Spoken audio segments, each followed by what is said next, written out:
চীনের নৌবাহিনী জানিয়েছে দেশটির প্রথম ইলেকট্রোম্যাগনেটিক ক্যাটাপাল্ট সজ্জিত বিমানবাহী রণতরী ফুজিয়ানে ৩ ধরনের বাহন ভিত্তিক যুদ্ধ বিমান J-15T, J-35 এবং কনজিং 600 সফলভাবে ইলেকট্রোম্যাগনেটিক ক্যাটাপাল্ট সহায়তায় উড্ডয়ন ও অবতরণ প্রশিক্ষণ সম্পন্ন করেছে।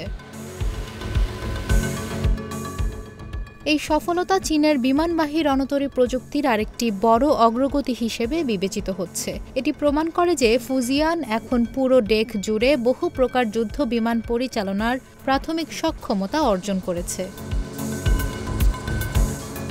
নৌবাহিনীর এক বিবৃতিতে জানানো হয়, এই প্রশিক্ষণ প্রমাণ করেছে যে চীনে সম্পূর্ণ নিজস্ব প্রযুক্তিতে তৈরি ইলেকট্রোম্যাগনেটিক লঞ্চ ও অ্যারেস্টিং সিস্টেম বিভিন্ন ধরনের বিমান পরিচালনায় সক্ষম।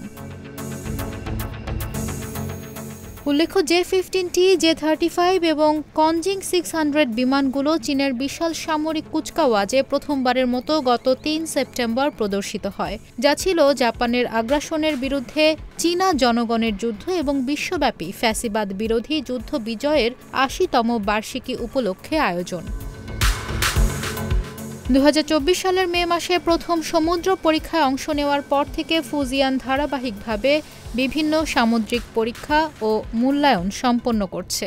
এর মাধ্যমে রণতরীটির সরঞ্জাম স্থাপন ও সামগ্রিক স্থিতিশীলতা যাচাই করা হচ্ছে। নিশা মাহমুদা, ইন্ডিপেন্ডেন্ট ডিজিটাল।